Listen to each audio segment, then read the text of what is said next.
victory over the Cincinnati Bengals on Sunday at M&T Bank Stadium. Luke Jones joins us live via satellite to discuss all aspects of a win that very satisfying to get it, especially after losing to the Bengals so many times. But, we're not giving style points here, Luke, right? I mean, it is what it is in the AFC throughout all of this. It's never really pretty, but of all the efforts this year, I felt like they played as well as they've played all year on Sunday, quite frankly.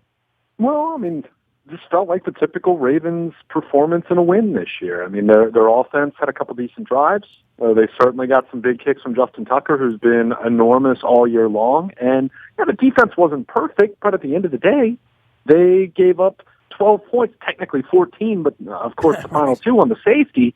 They give up 12 points. I mean, they'll take that any day of the week, even against a Cincinnati offense that didn't have A.J. Green or Giovanni Bernard. So, I mean, I don't think we learned anything new about this Ravens team on Sunday. I think it was good to see Elvis Dumervil come up with the big play at the very end. It was pretty much a quiet performance from him to that point. But this is about what we expect from this Ravens team at this point. The offense hasn't been able to play a dynamic full 60 minutes all year long.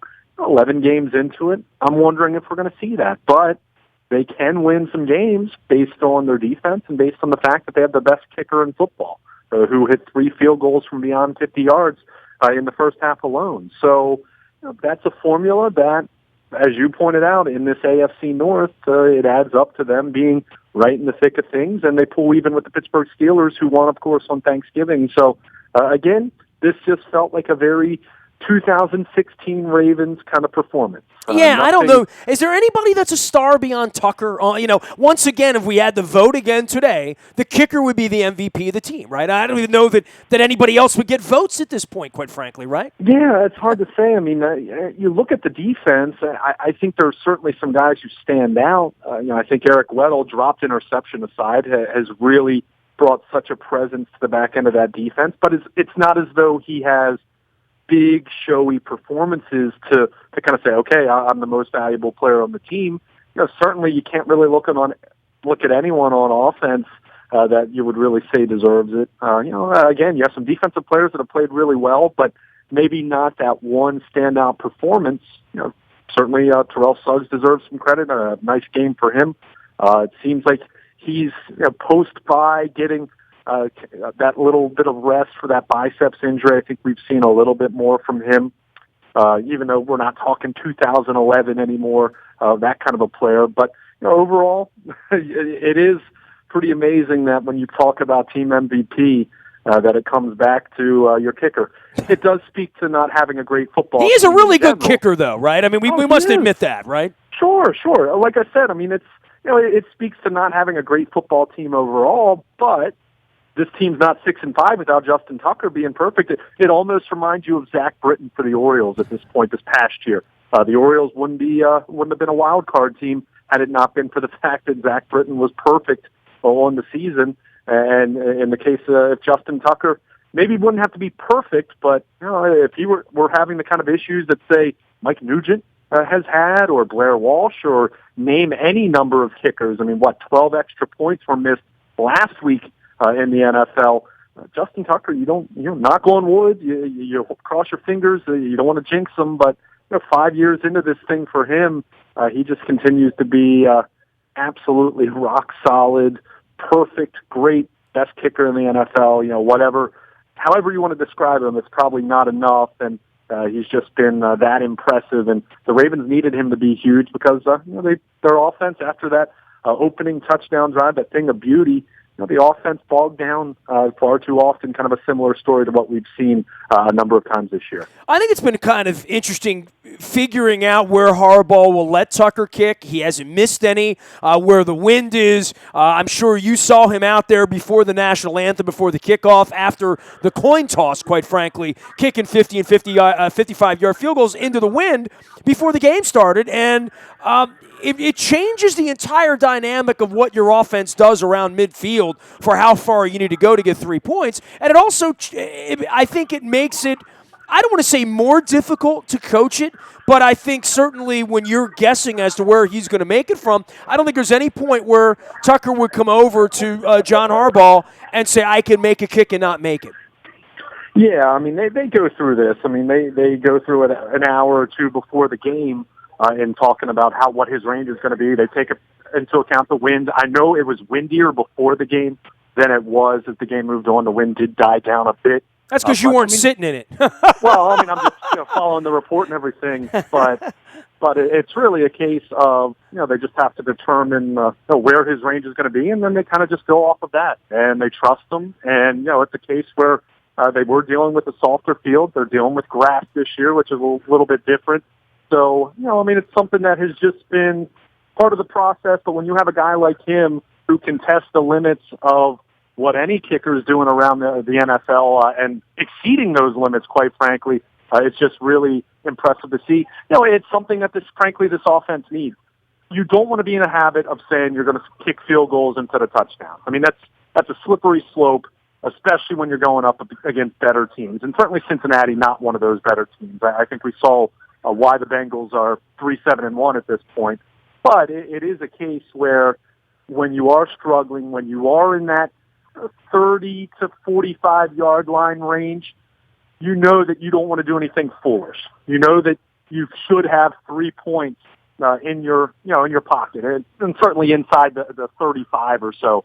You feel that way. So you just want to be smart in that regard, and he's given them every reason to play it that way, and it's worked out beautifully for them, and they've needed that with their inability to score touchdowns consistently this year. But when you're at the 40, for most teams, they're going to punt from, not most, I mean, every team's going to punt from there unless it's the last 10 seconds of a half or the game's on the line. No one wants to kick a 57-yarder and turn the ball over at the 40 if they missed a kick, right? Or midfield, quite frankly, if they missed a kick. So it is a different kind of weapon. I think the games are managed a lot differently, and I think this hasn't been going on for a year or two or three. We go back to the Detroit game, to the Super Bowl, to all of that stuff.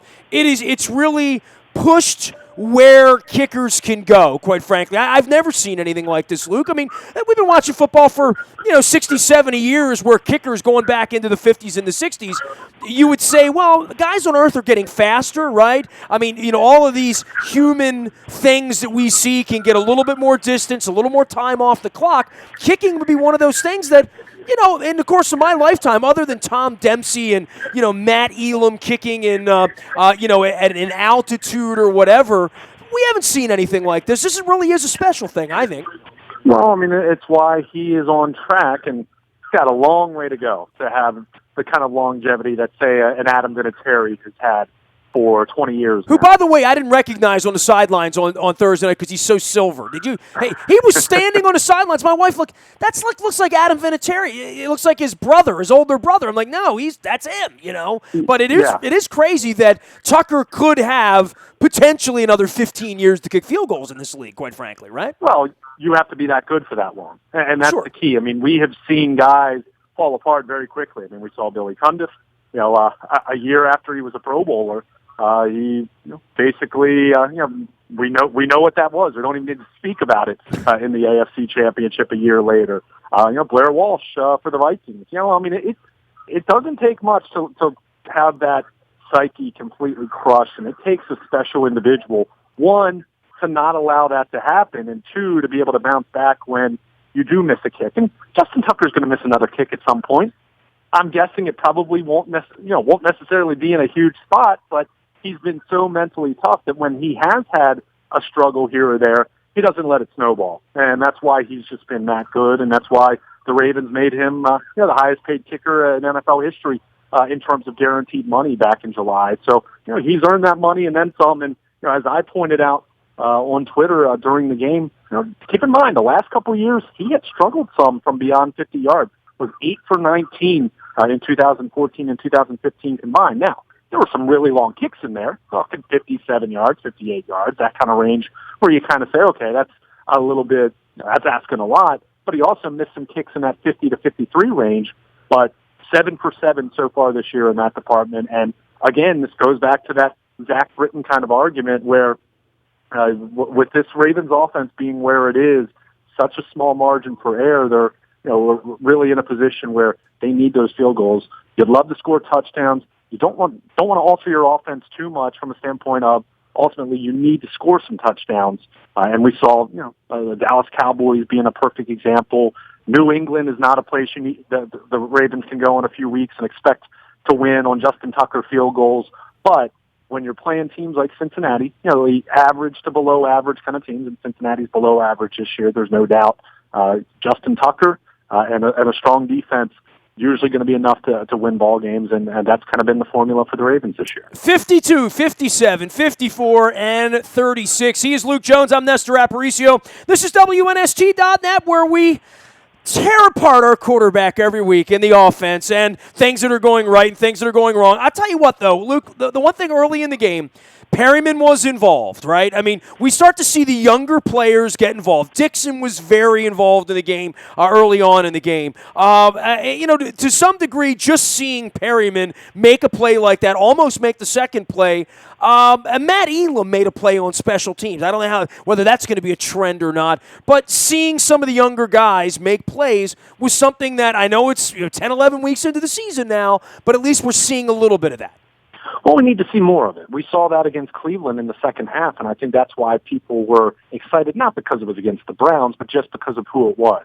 We've certainly seen Kenneth Dixon take a step forward, and we're seeing the kind of ability that he flashed in the preseason. We're now seeing that here in the second half of the regular season, and it gets you excited. I mean, the numbers weren't overwhelming. He averaged 3.8 yards per carry, but 13 carries, 49 yards.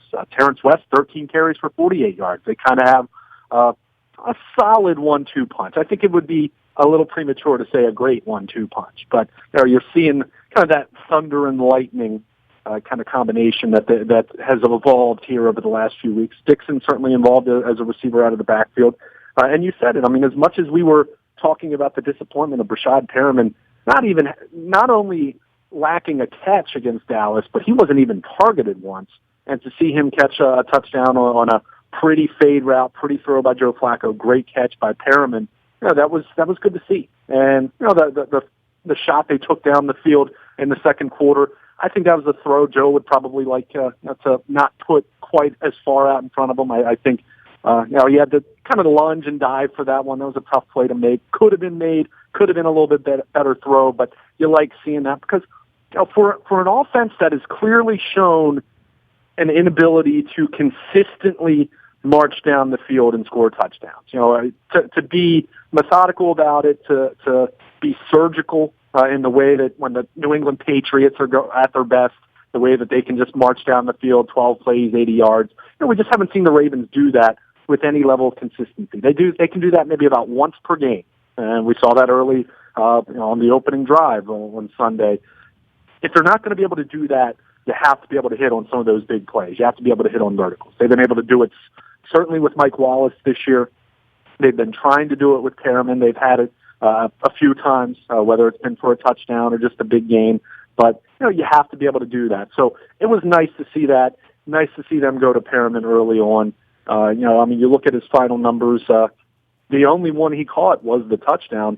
Targeted 3 times. Wasn't a huge part of what they did, but certainly made a big play and got the Ravens on the scoreboard early. And I think even though they weren't able to keep their foot on the gas, so to speak, against a team that's down, it was still nice to see the Ravens start fast the way they did. I mean, this is a Bengals team that has beaten one team since the end of September. That one team, Cleveland. They haven't been good. There's just no way to sugarcoat it. This is not the Bengals team that we've seen over the last 5 years that had so much success in the regular season. So for the Ravens, even though they let Cincinnati back in the game and you still have concerns about that, and that's still something that is a flaw for this team, to jump out 10-0 early, that was good to see. That's exactly what they needed to do in a game like this. And even though, it certainly was, more interesting and a little too uncomfortable toward the end, that was still nice to see the Ravens have that urgency early on. It's just a matter of trying to bottle that and trying to reproduce that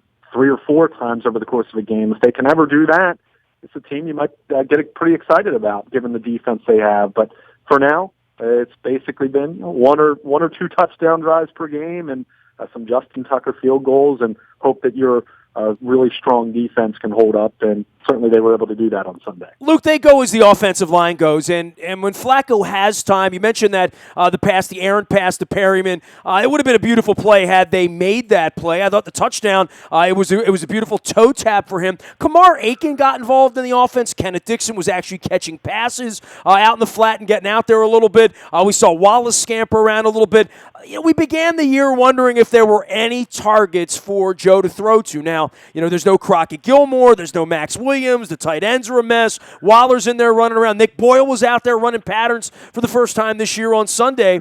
But, by and large, a large stretch of guys that can, at various points, do different things in the offense. And at least for a week, they mixed it up, and a lot of guys made first down receptions. A lot of guys got involved in the offense. Yeah, I guess, it's, I don't want to get too excited here about a 19-point performance. They still have a long way to go, and even Joe Flacco really talked about his disappointment in them kind of feeling like they lost their momentum in the second half, and they did. We've seen that at times this year. Like we said a few minutes ago, it was nice to see that in the Cleveland game. It was well-rounded. I think they had 9 different guys, I want to say, caught passes. No one really had a huge game. Mike Wallace had the 31-yard gain, and Perriman certainly had the touchdown. Didn't have a plethora of plays from 20 yards and beyond, but they have some guys who can do some things. It's hard to call an offense dynamic when you're below average, which is what they've been this year. But if you can get some of these young guys a little more involved consistently, if Rashad Perriman can build on the fact that he's caught 2 touchdowns over their last 3 games, then great. But it doesn't feel anemic to me anymore, right? There was a period where it felt anemic, where the defense couldn't get off the field, and the offense didn't have Steve Smith amongst Marshall Yanda, amongst others. Ronnie Stanley, all those guys were missing at one point. And Flacco looked to be running around at the point where he was being criticized because nothing was getting done with the offense. At least to some degree, they're getting some things done. I know their field goals, they're long field goals. This isn't the greatest team. It wasn't the greatest effort. But I do think they're trending toward being a better team in December than they were in October. Yeah, well, October, so much of that was just the product of the injuries they had. They had no Marshall Yanda. Ronnie Stanley was out. Steve Smith was out. We've talked about the tight end position, some of the injuries they've dealt with there, and just not getting a lot of production. So they're better than they were in October, but this still feels a lot like the offense we saw in September, which, by the way, they started 3-0, so I don't want to completely be dismissive of that, but I'm not ready to say that I think that this offense is on the verge of breaking out. I don't see that. I think the running game was okay. The final numbers get skewed by the fact that Sam Cook ran backwards 23 yards, so you look at them, the final numbers say 30 carries for 92 yards. It was really 29 carries for 115 yards, if you really want to be pragmatic about it. But it remains a work in progress. It is better than it was in October. Couldn't get much worse than it was for a couple of those games in October. But this is still a team that likes to get away from the running game more than you'd like to see, and still just struggles to sustain momentum. I think for me, something that I saw, and I think a lot of people were probably thinking it, the Ravens jumped out to that 10-0 lead, and you're thinking at that point, okay, is this going to be when they step on the neck of an opponent and they turn something into a laugher, or is this going to be, kind of much of the same? And then at that point, that's when the Flacco pass gets batted into the air, and there's a turnover. I guess that was right after the field goal that made it 10-3, and that's where you kind of had that. Well, here we go again. Probably not going to be the easiest game, and they had the halftime lead. There's no doubt about that. That was nice to see, but 3 point. You'd like to score more than 3 points in the second half. This was a 16-3 halftime lead, and it was a game that was very much uncomfortable until Elvis Dumerville had the strip sack on the Bengals' final drive. So it is a better offense than we saw in October, but I still don't see this as being an offense that's good enough to really like the Ravens' chances.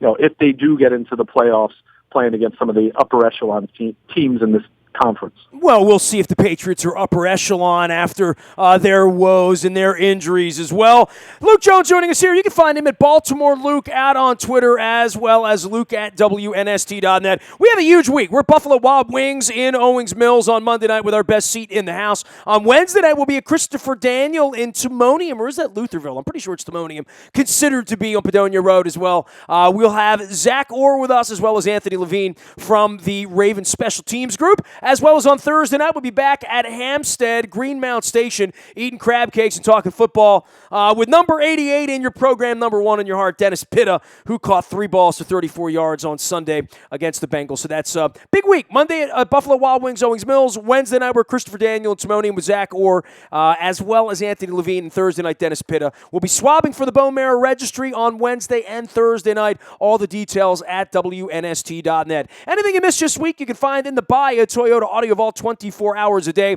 from anywhere in the world on your mobile device by downloading the TuneIn Radio app. We do come in crystal clear. Our morning newspaper ships to your email inbox at 7 a.m. each and every morning. That's powered up by Planet Fitness and PlanetFitness.com. Still $10 a month to work off that eggnog and all that turkey and leftover pumpkin pie. Send it my way. I'll work it off. And breaking news, if there's any more breaking news on the Orioles or the Ravens this week, it's certainly injuries. You'll get it first on the WNST text service. That's brought to you by Coons Ford of Security Boulevard. I am a very available individual. Nasty at WNST.net reaches me via email, Facebook, Twitter, LinkedIn, Snapchat, Instagram, streaming live on Facebook Live, as well as on our YouTube WNS TV channel. We are WNST.net, AM 1570 and WNST Towson, Baltimore, and we never stop talking Baltimore sports.